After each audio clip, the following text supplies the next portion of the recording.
hundreds of businesses in the States, here in Australia, in the UK, and probably over the past 7-8 years, been specializing in helping businesses grow through mergers and acquisitions and what I call creative deal making, where sometimes we look at how to acquire businesses with little or none of your own money. And it's just a leveraged way of approaching business. And that's kind of where it evolved from. And so I'm working with large companies. So in here, in Australia, the ASX is, I guess, the version of the New York Stock Exchange. The ASX is Australian Stock Exchange.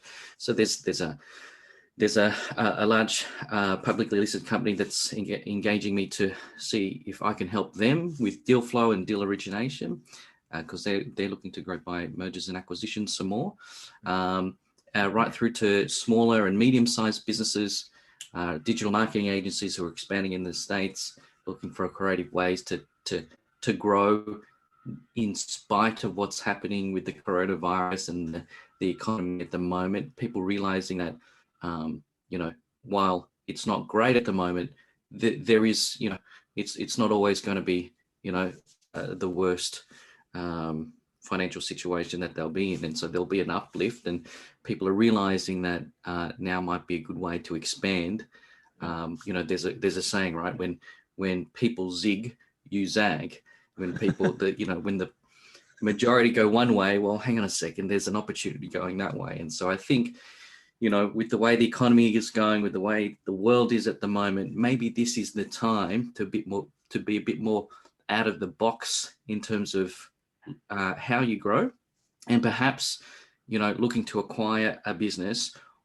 And if you can do it intelligently, and because in and amongst all that's happening in the world, don't forget the population is aging. The baby boomer generation is now in their 60s, 70s, in their retirement age.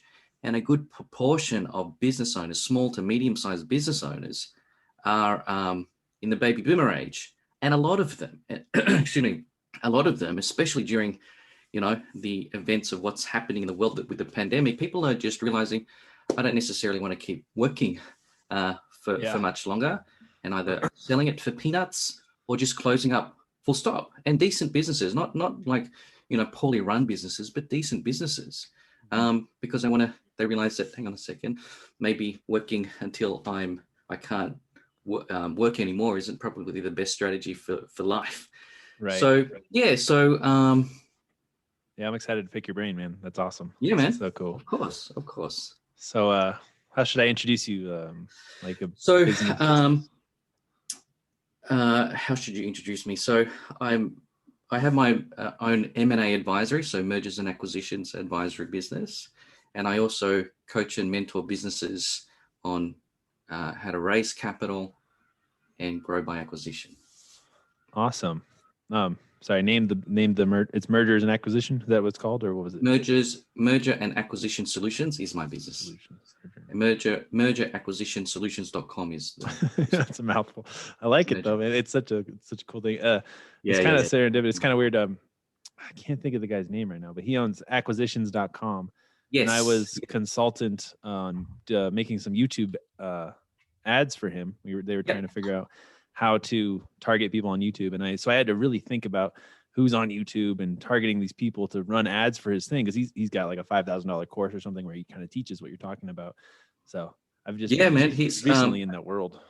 Yeah. And so the thing is, so I was mentored by, a few people, but one of the guys, his name's Gordon Bazar, and he's based in the States, and he's been doing acquisitions since the 60s, 70s. And, wow. And so, and back then, especially in the 80s, the whole thing about leveraged buyouts or LBOs was big. And leveraged buyouts are basically when you look to acquire a company and you're essentially using the assets of the business that you're acquiring to acquire it. So you're leveraging the assets of that business. And so that was big business back in the 80s, especially. But now there's a lot of guys who are teaching acquisitions and all that sort of stuff, which is fantastic because it should be, especially nowadays, because there's a lot of, like I said, there's a lot of businesses that are just closing shop, which means that there's a lot of opportunity on the table, and startups or starting a business from scratch, is only one option in terms of getting into business or expanding your business.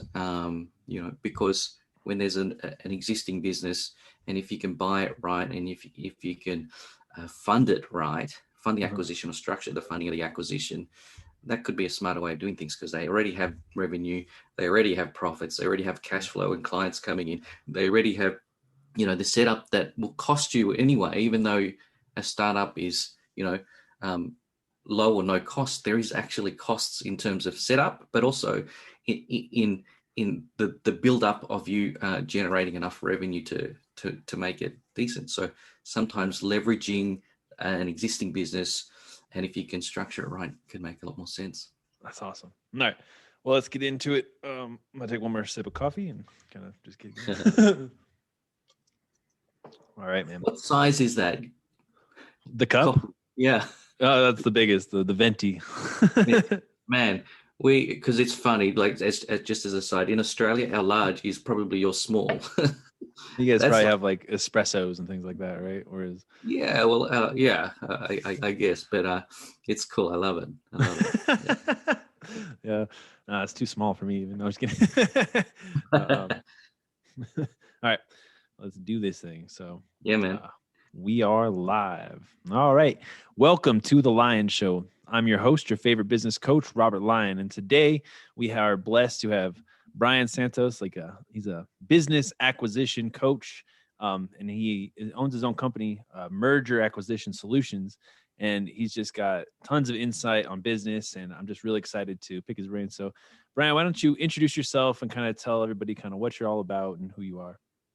Sure. Well, first of all, Robert, lovely to be here, and thanks for having me on your show. So my business is Merger and Acquisition Solutions, and the website is mergeracquisitionsolutions.com. And basically, what my business, there's two parts to it. So I have an M&A advisory business, so we help businesses grow by mergers and acquisitions, get involved with the what we call the deal origination, going and sourcing and strategically finding the right opportunities, help structure the deals, fund the deals, and so that they can grow to that next level. And that involves large companies as well as small and medium-sized companies. And then the other side of what we do is coach and mentor businesses to raise capital so that they can grow to that next level, find the right money partners, as well as obviously looking to grow by acquisition. So it keeps us busy, keeps us out of trouble, and I love what we do. Yeah, awesome, man. I mean, there's just so many ways that it goes. But you mentioned something about how you started out and you got a business without any money. Like, how do you do that? Yeah. So there's a lot of ways, right? So first of all, when you hear the term "no money down" deals, it doesn't mean that there's no money involved. Right. It doesn't mean that you've bought it for like there's no value to the transaction. It's just that you've thought differently. Because when you think about it, money is a commodity. Money is, there's different ways to structure money in a transaction. So I literally bought it. I had to legally, I had to pay $1 because for a transaction to happen, there has to be an exchange of money legally here at least. And so on the contract, it literally said $1, but it was essentially right. So yes, yeah. So and that was because I'd already been exposed to helping businesses grow. I had a level of, I guess, self-belief and confidence that I knew if I bought a business or a certain business, I could improve it. If I buy a business that's generating X and I buy it for this, which was $1, I know that if I improved it, the revenues, then I could sell it for more. And so that's what I did. The whole purpose was to flip it, almost like a reno job, right? In property, if you can buy it right, and you can do some slight improvements, that the market, if you buy it under market and you do some slight improvements, and you can sell it for a higher price, and if it's in a demand area, it's pretty good money. And so that's what I did. And in terms of your questions, how did I buy it? So that one was essentially I negotiated a everyone has a motivation or agenda in this, with their current situation. These people, they had their business. So it was a cafe restaurant right under Sydney Harbour Bridge. So it was a really popular area, a lot of tourists and all that sort of stuff. And they were doing decent revenue at the time, not the greatest, but they were two sisters that had paid a lot of money to set this cafe and restaurant up. They had these, lovely ideals of what they could do with it, and they left their jobs. And these two sisters said, "Yes, let's finally do something together." And that's what they did. And then after a year and a half into it, realized how hard it was to juggle the workload with family, the young kids, and all that sort of stuff. And they just wanted out. They were up to their eyeballs in stress and all that sort of stuff. And so they were trying to sell it. They couldn't sell it for what they were asking for. I had approached them on earlier and built a level of rapport with them. I knew what they were asking they weren't going to get, but I kept in touch, and I knew that there was a level of value in their assets. So they had, proper commercial kitchen out, stoves, ovens, all that sort of stuff, the tableware, the coffee machines. This is like, well over $100,000 in basic equipment alone. So it was about how I negotiated and how I structured it. And they had a commitment to the landlord, to the owner of the property, for another 2 or 3 years. So if they didn't, even if they went, "No, I'm over this," and they don't want to open the doors, they still had rent to pay. They still had some outstanding on some of the equipment leases and all that sort of stuff. And to a degree, they had a commitment to the staff that they hired, who became to a degree family to them as well. So it was in their interest for someone to take it over and continue, take over their headaches. So that's what I did. That's what I pitched to them. And I said, "Look, you've got this debt, essentially. I'll take over your debt and your headaches." And, I convinced them that I was trustworthy enough and competent enough that I would be able to do that. And so that's what I did in a nutshell. Yeah. And at the same time, I knew what I was going to do. I told them this is what I was going to do with the business, did some basic marketing things, increased the revenue.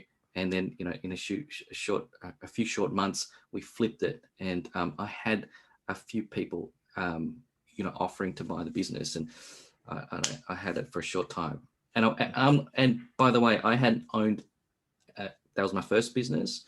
I hadn't worked in a food business before. I've never made a coffee before. I've never, I was still living at home at the time. So I didn't know how to cook anything, but I knew I knew that was an opportunity. And so as entrepreneurs, sometimes you may not have the skill set in a field or anything like that, but you might see an opportunity. And so, that's what I did, and figured out how to make the most of it.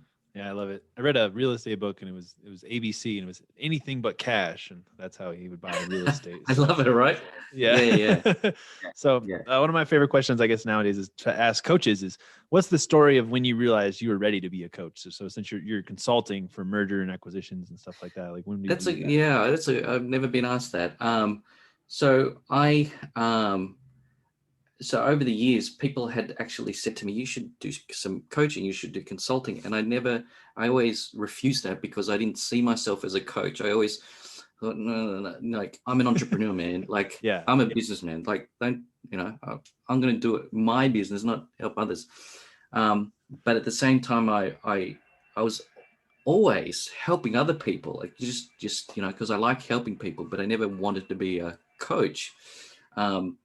And so I just denied that in my mindset. No, I don't want to be a coach. And then even though that's essentially what I was doing with helping business owners in their businesses along the way. When did it? I don't know. I don't know if there was a single event. I don't know if it was a single event, but I know that it eventually, I eventually realized that I loved helping people, and I realized that what I could do was actually in the way I thought could actually help. So if I can help people framework how they think and how they approach certain things, because obviously every business is different, every industry is different, but there are some core things in business that if you can get those things right, or if you can adjust those dials in some of those key areas, then no matter what business it is, you can pull those levers and have an effect or have a result. On revenue, on profits, on cost of goods, on staffing, on cash flow management, on leveraging your balance sheet, all those sorts of things.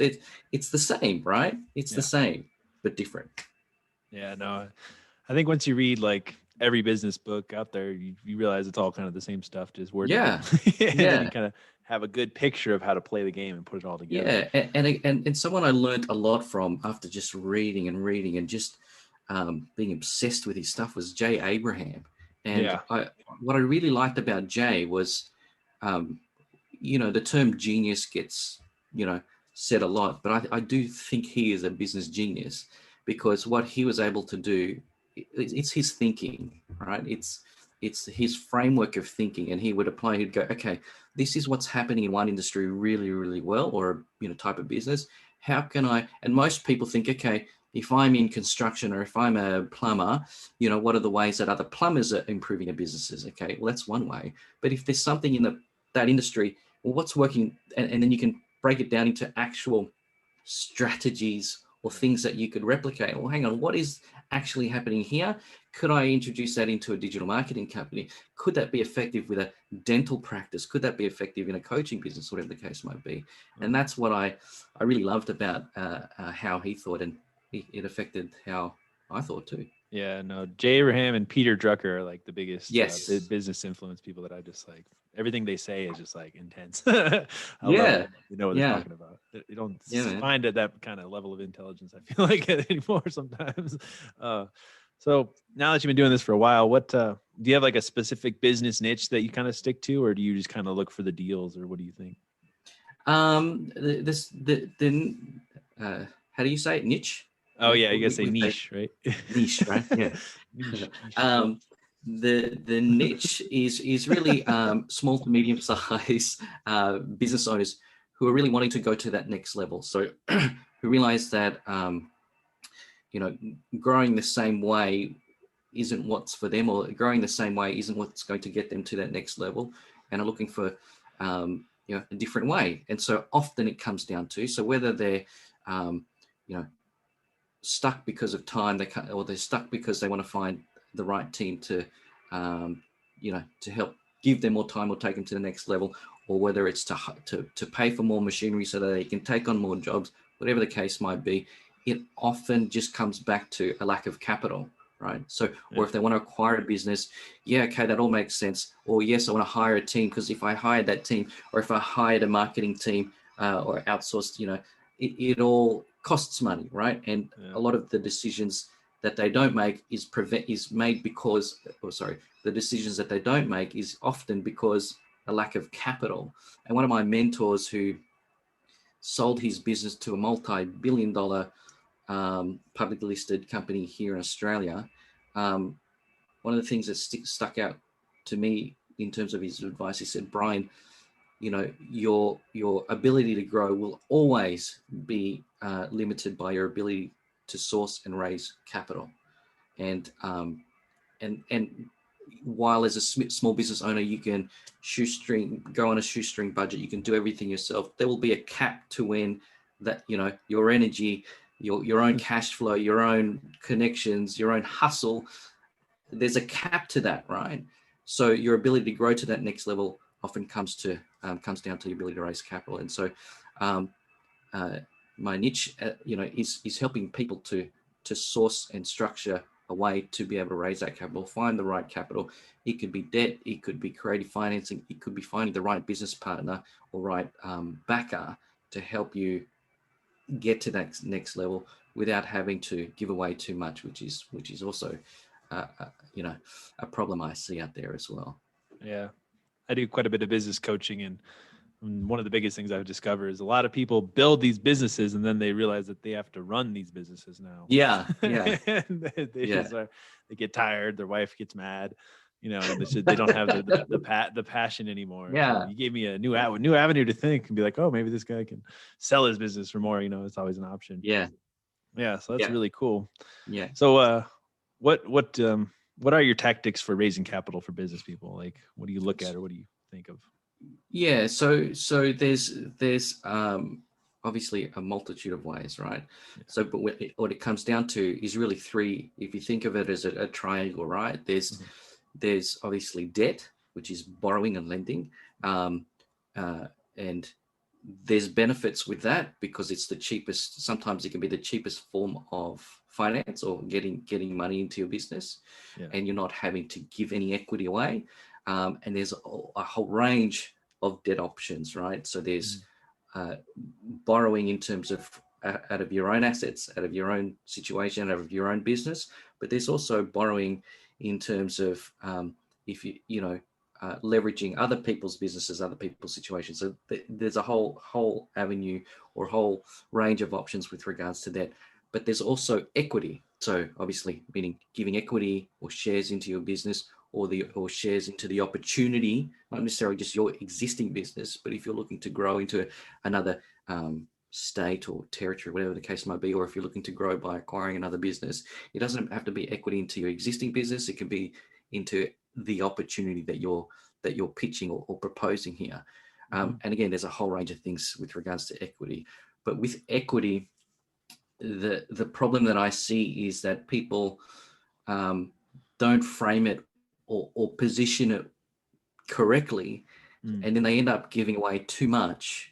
And the same with debt. If you don't position or frame the opportunity that you've got, there's a book by Oren Klaff called Pitch Anything, and it's basically around the idea of framing yourself as the prize or your business as the prize. And that's the one thing I see people doing incorrectly is that they don't frame their opportunity as the prize, meaning that, it's almost like when you go to raise capital, it's almost like you're asking, excuse me, can I please, have some money? Mr. Banker, can I please have some money? Mr. Investor, can I please have some money? Whereas you need to flip that around. Positioning. Because those bankers, those alternative lenders, those investors, they also have an agenda, and that is to make more money out of what they do.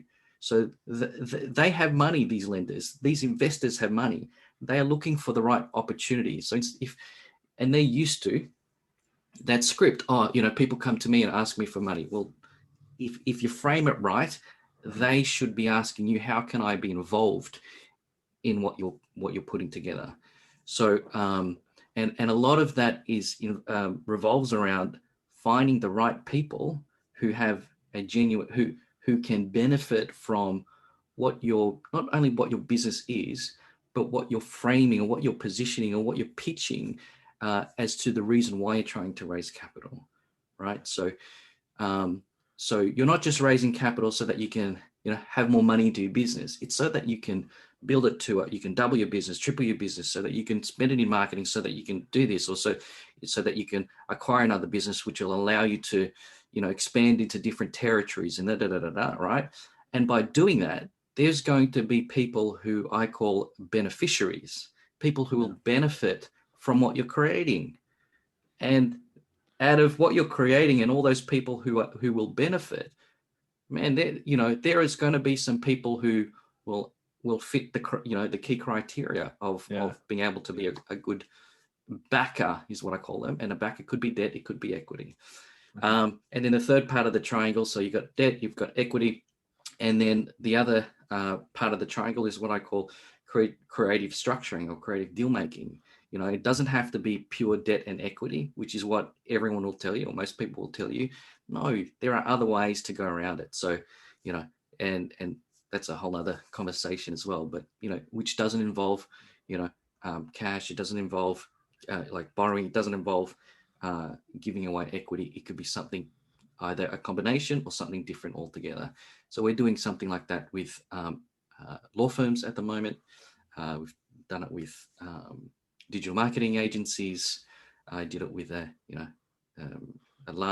relatively large retail fashion company. So we just negotiated and structured something that was different to either debt or equity. Wow. I love that, like the positioning. And I think that's such a good mindset to have for so much more than just business, but in what you're talking about, it's just that's serious. I guess the reason is to position it more instead of be begging for money from the capital. Right. That's crazy. So what are the big dog acquisitioners? You said maybe they're doing stuff in the stock market. Do you do like buy a business and then you build it up and you put it in the stocks? Is that like a goal for a lot of these acquisition people? Some of them, yeah. So it depends on where you're at the moment, right? So some of the companies that I deal with are, 10, 50 plus million in revenue. And so their goal to the next level is, to go to an IPO, to list on the public stock exchange. That's a big process. And so that's what actually is for, every big company was a small company once, right? Yeah. So, and when you're in that, what we call the middle market range, which is, 10, 50 mil to 100 mil ish, right? That's what, you call the middle market in revenue. Those guys often, so they've grown because, maybe they've borrowed from the banks and they continue to help them grow and all that sort of stuff. But there's, again, going to be a point where, what do they call it? The law of diminishing returns, right? So the amount of effort and money you put into the growth of your business will have a cap in terms of its return. And when you're starting, every effort that you put in will have more effect in terms of your growth, in relation to that than it would be, if you're a $50 million to $100 million company. So often they look to acquire or merge or look at alternative ways to grow. To get them to that next level, because if you're a 50 million, for example, dollar revenue company, and you're in London, and there's another $50 million revenue business that does complementary things like a digital marketing agency in London and digital marketing agency in New York City, and you acquired that and you did it in a way that you can, strategically fund it. Then now you're a $100 million company.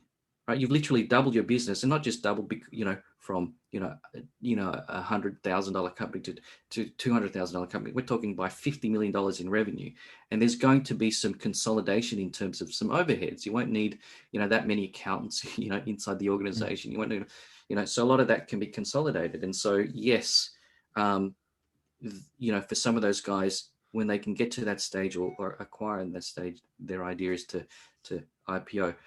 But that's not obviously the norm. Some people, want to just build their business so they can, exit, not, to retire, but maybe they want to just sell their business. Often what you'll find is that, small and medium-sized businesses won't get what they want, even though they've been, it's a profitable business, they've been working for, probably a couple of decades or whatever the case might be, and work their backside off. The problem is it's only worth what it's worth, not what you have put into the business over the past, 10, 20 years or whatever it is. Yeah. And so, again, it could be a strategy where you go, hang on a second, I need to think strategically here. If I'm going to exit, maybe it does make sense that I grow it quickly, and then your financials will show, okay, I've been growing like this, and then I've acquired a business, and now I've doubled, and now, that becomes part of your narrative in terms of when you're selling the business, or if you, actually selling your business is another, topic altogether. But there's different ways that you can structure your business to an exit that you don't have to sell it for less than what you're having to, and as long as there's some flexibility in your options, there's a bunch of ways. So, and not always, but sometimes raising capital to grow to that next level might actually help give it more value, or growing it by merging or acquiring another business might give it more value. And it doesn't have to be a company that's like and like. It could be like and complementary. So we're talking digital marketing, as an example, but an SEO company doesn't necessarily just have to buy an SEO company. An SEO company might buy a web development company.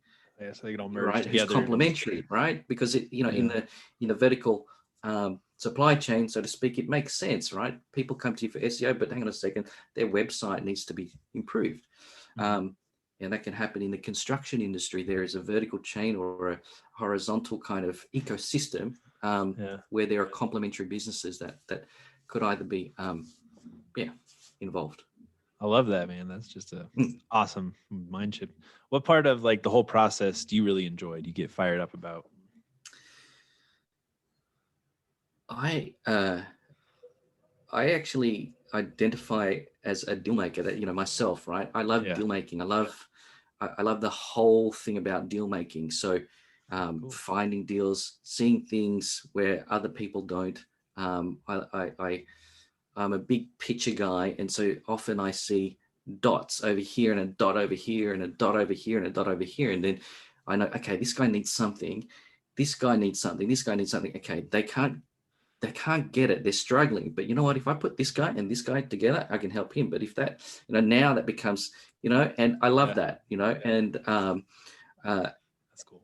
Finding creative solutions out of the box ways of thinking is I love. And so that's and over the years I've because it's so big thinking, I've frameworked it, or put it into context so that we can replicate that sort of thinking as well, from capital raising and to growing by acquisition. So wow, that's awesome. Do you have a bunch of staff, or is it just you, or how's your business? So they're more like associates. So guys who are involved in what we do, in the different aspects of whether. So we've got guys in who are involved in the law firm side of things, because my background is not in law or that space. But with those guys, I am. And we're dealing with decent sized law firms at the moment because of that. Again, it's just if you don't have something, that doesn't mean that you can't be involved in what you want to be involved with. It's everyone has an agenda, everyone has something that they need, and if you again, one of my mentors said, if you can help enough people get what they want, you can get what you want. And so that's kind of my approach with things. So coming back to your question, so they're more like associates. We've got some guys in the States, some guys in the UK, and obviously here as well, in Australia. It's kind of funny, business lawyers buying other business lawyers' practices. It's very meta. Yeah. That seems like the best niche you could do. It sounds like a lot of money. That's really cool. And you've just been, is this like kind of just what you've been doing for forever now? Is it like you got out of college? So probably since around about 2014 is when I had ventured out onto my own, doing, specializing in this space, 2013, 2014. So what's that, 7 years or something like that in this space, but always been around it in some form, but more specifically mergers and acquisitions and that sort of stuff since then. Wow. Yeah. I love it, man. Yeah. Now I got to think of some deals, and I'll bug you again. Hey, man. Hey, anytime. Yeah. Well, that's so cool. And that's the thing, right? So you will come across, and your audience will come across people who will need something, right? They'll have a frustration about their business, or a frustration about not having X, Y, or Z. Right? We say Z, but X, Y, or Z. And I'm certain that in your network there will be people who have, or if you think about it just long enough, will have aspects of what they need, and there's business in that, right? For you, not just as a deal maker, but hang on a second, there's I forgot what the term is, but like there's a you know how you can barter things, right? So there's A synergy or something. Right. So A needs what B needs, and so they can exchange, right? There's if you take it to the next level, A, B, and C, A has what C needs, and B has what A needs. And so, there's a way that you can actually, help everyone to a degree get what they want.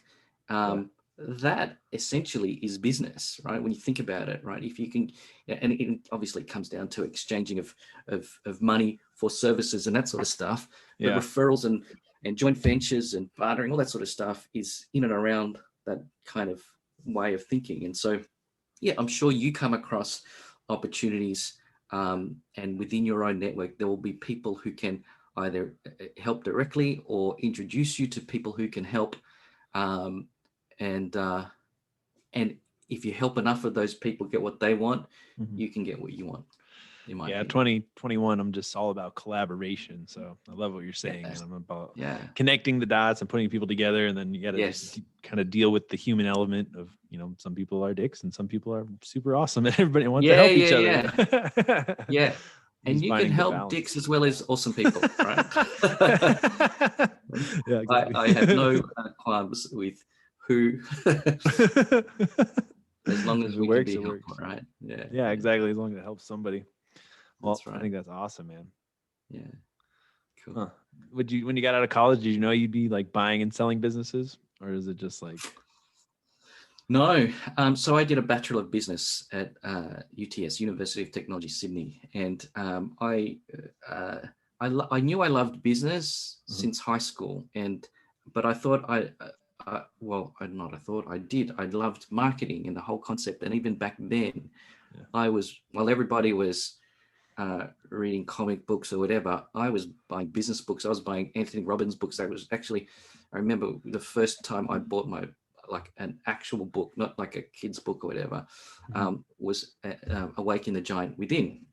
And I went, man, what, I was the only, I don't know, I would have been 12, 13 or something. And I was reading this and I go, wow. And that was kind of my introduction into personal development. And then, but yeah, in uni, I thought I was going to do, I did a double major, marketing and management. I thought I was going to get into marketing and work for a big corporation. And then, like I said, my first job out of uni was with a small business consulting company, and I got exposed to the real world of business and went, wow, this is real. This is big business. Shit, yeah. That's so cool, man. So, like, when you buy a business, are you buying it with the intention of selling it eventually, or it just obviously depends on the business? Yeah, you're just all about buying and reselling. Because I'm a deal maker, right? So create deals, but that doesn't have to be your intention. A lot of people just is to grow, right? So, but I should also recommend that there needs to be, or there should be, an exit strategy. Right? Even if it's 40 years time there, and even set your business up as if you're going to exit, even though you might not want to exit, because, touch wood, but anything can happen, and it can be a health thing. It could be a coronavirus thing. It could be anything. Don't know. Like a partnership split, something happens where all of a sudden, or, in the not too distant future, you have to get it out, right? The things that you don't realize are going to happen might happen. And so the smarter way of doing things, or I think the more prepared way of doing things, would be better, and if you set it up for an exit, then your family, your future kids, your future grandkids or whatever, are going to be affected, not just by the business that you're building, but by the exit of your business too. Ooh, that was a bombshell. That was nice. Yeah. So, do you have any strategies for if you buy these businesses, you got to be pretty focused, I assume, on that business to get it to grow more money to then sell it, right? So do you have any just kind of advice for the entrepreneurs out there to stick with something until you see it, the way out? Like I bet you've been doing it a while, you trust the process, right? But it probably wasn't always like that. Yeah. So is the question that you're saying, if you're going to look to buy a business, have a process on how to improve those? Is that what you're I just wanted to know, I guess basically I'm asking, how do you focus on one business at a time to get to the point where it sells, instead of just buying every business and having 100%. Yeah. You don't want to. So acquisitions is just a strategy, right? It's not the only strategy. It's not always going to be the best strategy. It's just a strategy. The big businesses have, M&A teams, corporate development teams that specialize just in that, but that's not their business. That's not their only business. They have marketing guys, they have product development guys, they have all that sort of stuff, right? So, and the reason why they have separate guys for mergers and acquisitions is because that takes a lot of time and energy. And, and as a small to medium-sized business owner, when you get into that space and if you do it yourself, I'm telling you, it'll pull you away from all those other areas of your business, and it can suffer. So that's why it's always good to get people to help you. But one way around it is, if you're in, again, let's use digital marketing, right? While you as a digital marketer, you might have clients in construction. You might have clients who are plumbers. You might have clients who are, I don't know, dental businesses or whatever the case might be. So just because you can build all of those types of businesses doesn't mean that you should buy those businesses that you can build, because you want to consider things like your own resources, your own staff, and your own ability to, like I said, consolidate. So if you bought a dental practice, okay, that's a totally new business, even though you can grow that. Now you need to learn how to run, and manage this, dental staff and all that sort of stuff involved. That's a totally different headspace. So right. It obviously doesn't make sense. So whatever business you're in, you want to leverage off of what you've already got, and leverage off of what you already got includes your own knowledge and head capacity. So if I'm going to buy another business, I want to buy a business that I can easily go into without having to put extra resources or mind capacity into it, and all the rest. It makes sense strategically, culturally, money-wise, and all that sort of stuff. And if I can also consolidate, so if I'm in Sydney, if I have a digital marketing company and I buy another digital marketing company, there's going to be an overlap in terms of staff. So I don't want 2 accountants. I don't want two bookkeepers. I don't want 2 CEOs. I don't want 20 sales teams, staff, whatever. So there's going to be some consolidation of those, which means that your profitability, if it's here, by just consolidating alone, that's one of the things you want to look for, is when I buy the profit is not only in what you buy, it's in how you buy it. Wow. So meaning, if I'm going to buy it at a multiple of this, but I know just because I can add, my client base and, save on a cost, the profits will go like that post-acquisition. That's your gain. That's your immediate gain. And if there isn't that, and it's reliant on your future effort, then it can be it can take your focus away. So come back to your question, right? Yeah. So what do you focus on? Things that don't take you away from what you're already doing too much. Yeah. So when you're making these like big business, basically big business questions, do you go with your gut or do you go with your mind? Like, are you logical or gut? That's a really good question. So, if I went always with my gut, because I love eating, right? So I'd be.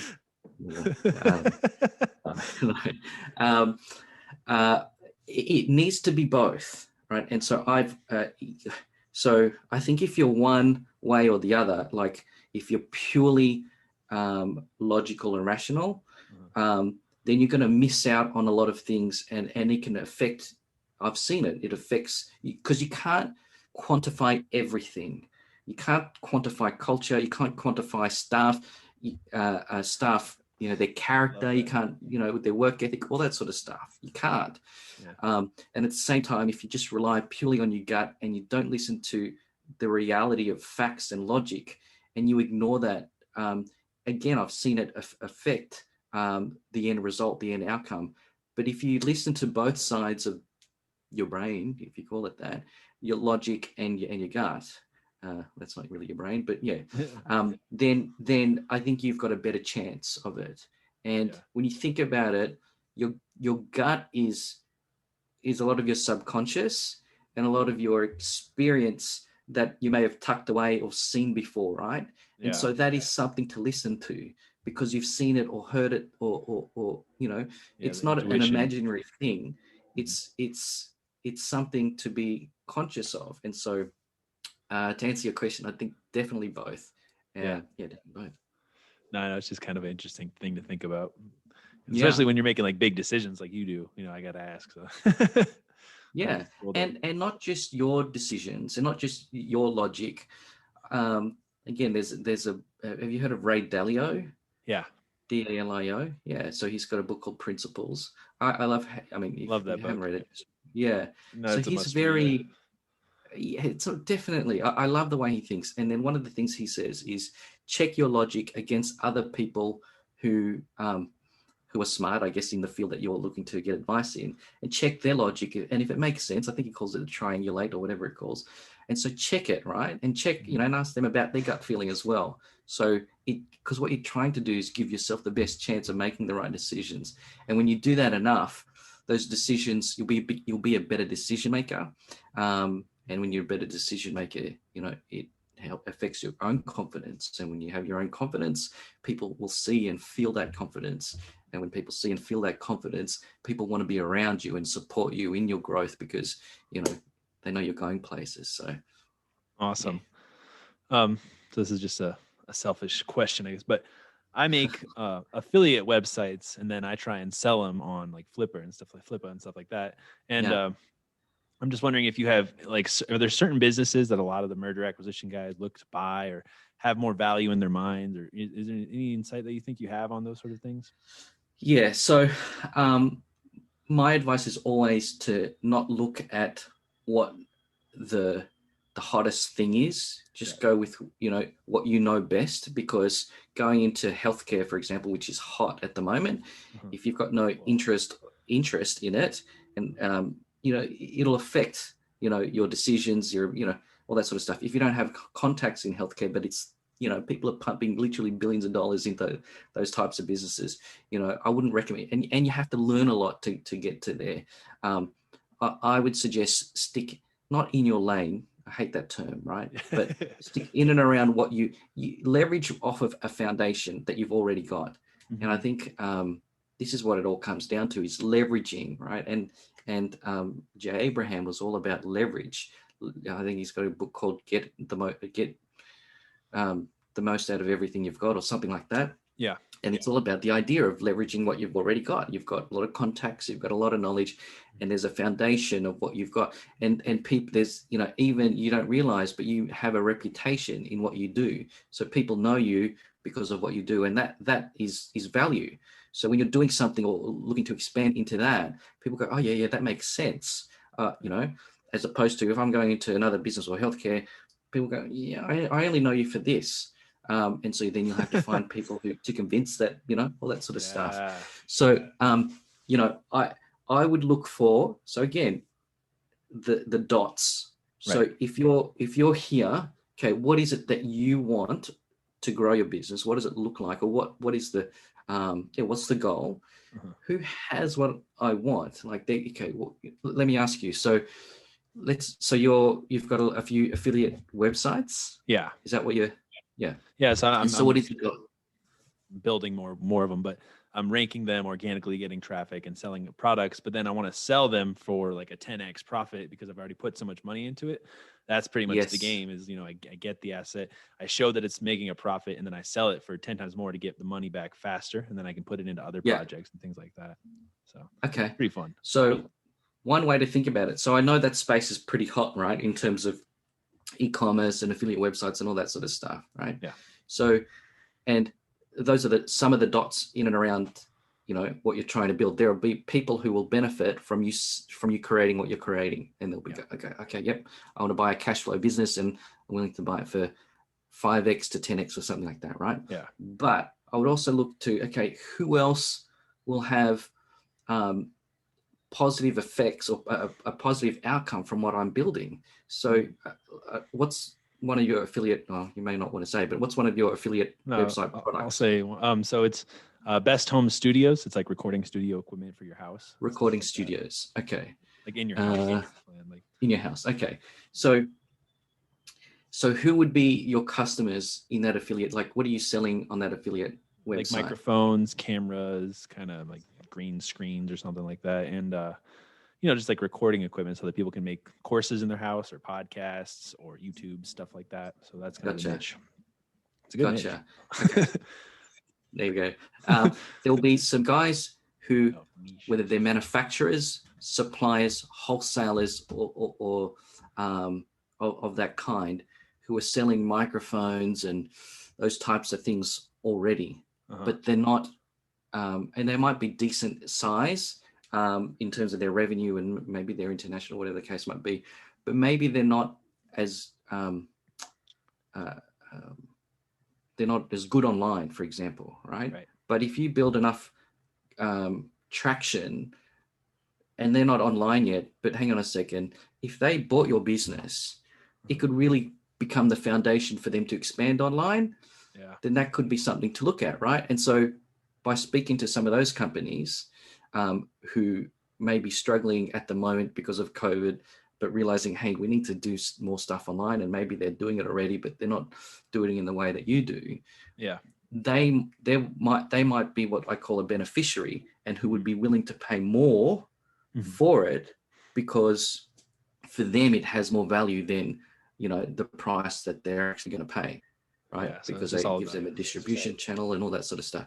I mean, I could be wrong, but that's just something that comes off the top of my head. There are, like I said, there's enough people who will benefit from what you're doing. So again, if you help enough people get what they want, you can get what you want. So it's a lot sometimes it just active outreach is kind of what you're saying. Like, yeah, but you could actually be within your 1 or 2 degrees of separation. So if you're selling Yamaha, or not Yamaha, but right, there's a whatever brands that you're doing, there'll be people who are selling those things already, whether it's online or not, that may want to do that as well. So there's a whole range of ways to look at it, but I would always look at, okay, not just the direct options for me to sell it, but who else, and then if there's enough of those, you can create that whole FOMO, right? FOMO, right? The fear of missing out.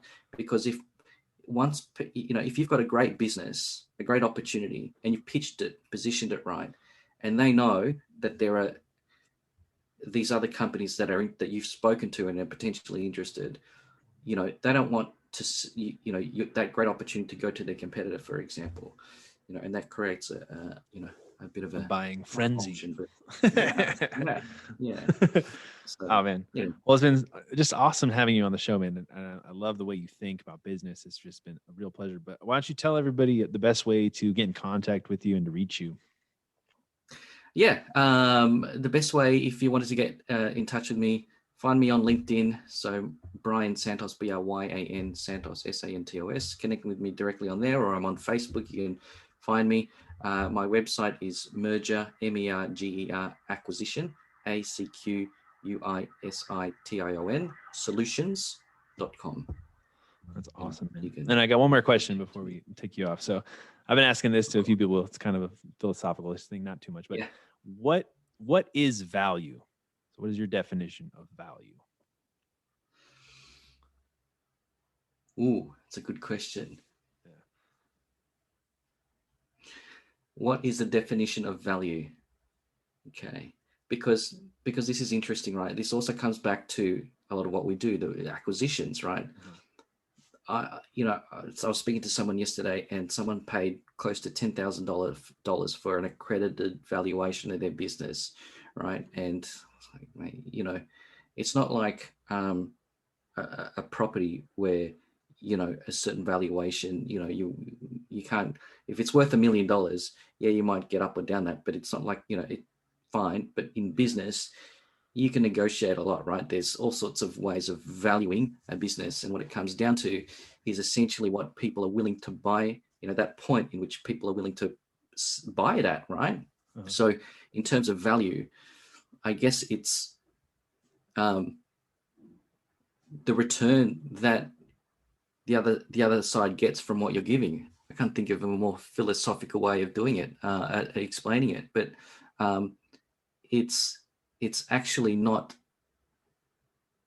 while you're giving the value is decided by the other party, if that makes sense. They are ultimately making that assessment on value.